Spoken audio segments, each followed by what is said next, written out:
जय श्री कृष्ण। मित्रों, कहते हैं आस्था की सही परीक्षा तब होती है जब आप जो चाहें वह भगवान आपको ना दे, लेकिन तब भी आपका विश्वास उनमें कम ना हो। मित्रों, मैं बलवंत सिंह जोधा एक बार फिर से आपका स्वागत करता हूं अनमोल साथी चैनल पर, जहां आप सुन रहे हैं श्रीमद् भगवद गीता की एक शानदार श्रृंखला जिसका नाम है भगवद गीता की सीख। और आज इस श्रृंखला में हम जानेंगे कि श्रीमद् भगवद गीता के 15वें अध्याय से क्या सीखा जा सकता है, और वो भी बहुत ही सरल भाषा और आसान से शब्दों में। श्रीमद् भगवद गीता के 14वें अध्याय में हमने जाना कि किस तरह से हमारा स्वभाव और यह संसार 3 गुणों में बटा हुआ है। ये 3 गुण क्या हैं और इनका हमारे जीवन पर क्या प्रभाव पड़ता है। श्रीमद् भगवद गीता के 15वें अध्याय में हम जानेंगे कि किस प्रकार से यह दुनिया एक भ्रम है, कैसे हम इसमें उलझ कर रह जाते हैं और कैसे इस भ्रम और उलझन से निकलकर हम अपने लक्ष्य को प्राप्त कर सकते हैं। तो चलिए मित्रों, मैं बलवंत सिंह जोधा आपको ले चलता हूं श्रीमद् भगवद गीता के 15वें अध्याय की शिक्षाओं की इस अलौकिक यात्रा पर। श्रीमद् भगवद गीता अध्याय 15, पुरुषोत्तम योग। मित्रों, इस अध्याय में श्री कृष्ण अर्जुन की संसार के प्रति विरक्ति विकसित करने में उसकी सहायता करने के लिए उसे भौतिक संसार की प्रकृति को प्रतीकात्मक शैली में समझाते हैं। वे भौतिक संसार की तुलना ऊपर से नीचे अश्वत्थ बरगद के वृक्ष से करते हैं। देहधारी आत्मा इस वृक्ष की उत्पत्ति के स्रोत और यह कब से अस्तित्व में है और कैसे बढ़ रहा है को समझे बिना एक जन्म से दूसरे जन्म में इस वृक्ष की शाखाओं के ऊपर नीचे घूमती रहती है। इस वृक्ष की जड़ें ऊपर की ओर होती हैं क्योंकि इसका स्रोत भगवान में है। वेदों में वर्णित सकाम कर्म फल इसके पत्तों के समान है। इस वृक्ष को प्राकृत शक्ति के 3 गुणों से सींचा जाता है। ये गुण इंद्रिय विषयों को जन्म देते हैं, जो कि वृक्ष की ऊपर लगी कौंपलों के समान है। इस अध्याय के प्रथम श्लोक में भगवान कहते हैं कि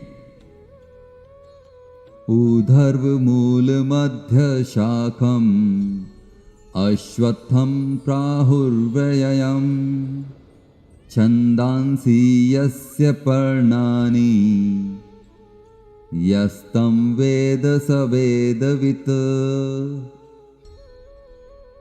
अर्थात पुरुषोत्तम भगवान ने कहा, ऐसा कहा गया है कि शाश्वत अश्वत्थ वृक्ष की जड़ें ऊपर की ओर तथा इसकी शाखाएं नीचे की ओर होती हैं। इसके पत्ते वैदिक स्रोत हैं और जो इस वृक्ष के रहस्य को जान लेता है उसे वेदों का ज्ञाता कहते हैं। भगवान श्री कृष्ण इस संसार की तुलना एक बरगद के पेड़ से करते हैं। वे कहते हैं, हे अर्जुन, ऊपर की तरफ परमात्मा जिसका मूल है, नीचे प्रकृति जिसकी शाखाएं हैं, ऐसे संसार रूपी बरगद के वृक्ष को अविनाशी कहा जाता है। मित्रों, भगवान 2 चीजों को अविनाशी बताते हैं। एक तो यह संसार रूपी वृक्ष अविनाशी है और दूसरा उससे भी परे परम अविनाशी है, वो है परमात्मा। वेद जो हैं इस अविनाशी संसार के पेड़ के पत्ते कहे गए हैं। अब आप कहेंगे कि वेदों को पत्ते क्यों कहा गया है? तो वह इसलिए क्योंकि भटकते भटकते हम जिस अंतिम कौंपल, अंतिम जन्म को लेते हैं, वहां से हमें वेद के वो छंद जो हमारा कल्याण करते हैं, वे हमें प्रेरणा देते हैं। जो इस संसार रूपी वृक्ष को जान लेता है वह वेदों को जान लेता है। कहने का तात्पर्य यह है कि संसार को जो पूर्ण रूप से जान लेता है, विदित कर लेता है, वही वेदों का ज्ञाता है, न कि वह जो वेदों को सिर्फ पढ़ रहा है, क्योंकि पढ़ने से सिर्फ प्रेरणा मिलती है, लेकिन जब आप उस रास्ते पर चलेंगे तो आप इस संसार को समझ पाएंगे और अपने होने का उद्देश्य समझ पाएंगे। कहने का मतलब यह है कि ये जो संसार रूपी बरगद का उल्टा वृक्ष है, इसमें 3 गुण जो बताए गए हैं, सत, रज और तम हैं। इन गुणों के द्वारा जो विषय और भोग वाली कोंपलें बढ़ गई हैं, ये ऊपर नीचे हर तरफ फैली हुई हैं। नीचे की ओर कीट पतंग पर्यंत हैं, ऊपर की तरफ देव भाव से लेकर ब्रह्मा पर्यंत हर तरफ ये फैली हुई हैं। सिर्फ मनुष्य योनि ऐसी है जो कर्मों के अनुसार हमें बांधती है। बाकी की सारी योनियां भोग भोगने के लिए हैं। इसलिए मनुष्य रूपी यह जो हमें जीवन मिला है, इस रूप में हम आए हैं, तो क्यों ना अच्छे कर्म करें। वो कर्म करें जो कि भगवान ने श्रीमद् भगवद गीता में बताए हैं कि आप अगर उस नियत कर्म को करते हैं तो आप भगवान तक की दूरी तय कर सकते हैं। देहधारी आत्मा इस वृक्ष के भौतिक अस्तित्व की प्रकृति की अज्ञानता के कारण निरंतर संसार के बंधनों में फंसी रहकर भौतिक जगत के कष्ट सहन कर रही है। इसलिए श्री कृष्ण समझाते हैं कि विरक्ति की कुल्हाड़ी से इस वृक्ष को काट डालना चाहिए। तब फिर हमें वृक्ष के आधार की खोज करनी चाहिए, जो कि स्वयं परमेश्वर है।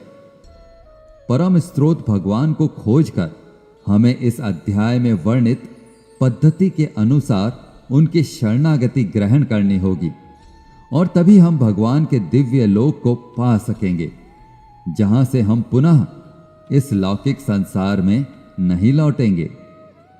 श्री कृष्ण आगे वर्णन करते हैं कि उनका अभिन्न अंश होने के कारण इस संसार में जीवात्माएं किस प्रकार से दिव्य हैं, किंतु माया शक्ति के बंधन के कारण वे मन सहित 6 इंद्रियों के साथ संघर्ष करती रहती हैं। वे स्पष्ट कहते हैं कि यद्यपि आत्मा दिव्य है, किंतु फिर भी वह किस प्रकार से इंद्रिय विषयों के भोग का आनंद लेती है।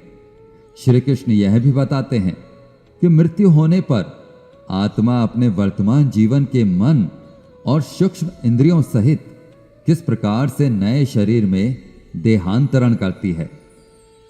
अज्ञानी न तो शरीर में आत्मा की उपस्थिति को अनुभव करते हैं और न ही मृत्यु होने पर उन्हें आत्मा के देह को त्यागने का आभास होता है, किंतु योगी ज्ञान चक्षुओं और मन की शुद्धता के साथ इसका अनुभव करते हैं।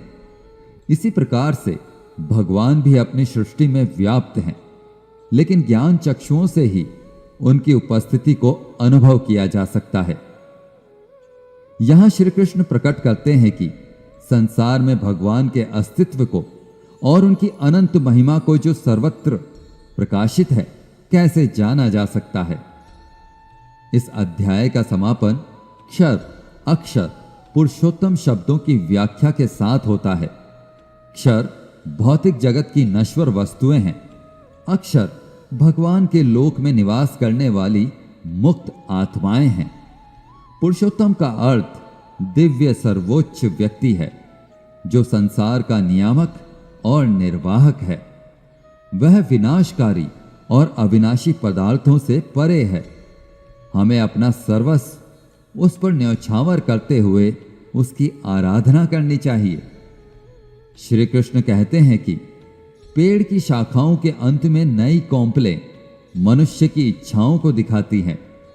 यह पेड़ हर दिशा में इस तरह से बढ़ता रहता है कि ज्ञान के अभाव में मनुष्य इसमें उलझकर ही रह जाता है, और जो इस पेड़ के रहस्य को जान लेता है वह परम ब्रह्म को प्राप्त हो जाता है।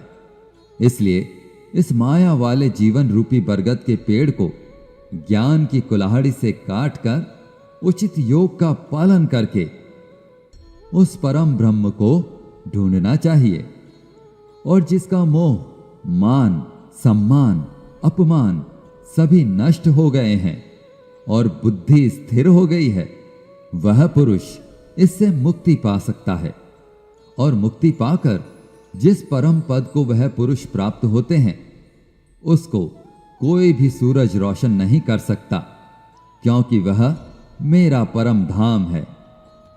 हे अर्जुन, यह जान लो कि मैं सूर्य के तेज के समान हूं, जो पूरे ब्रह्मांड को प्रकाशित करता है।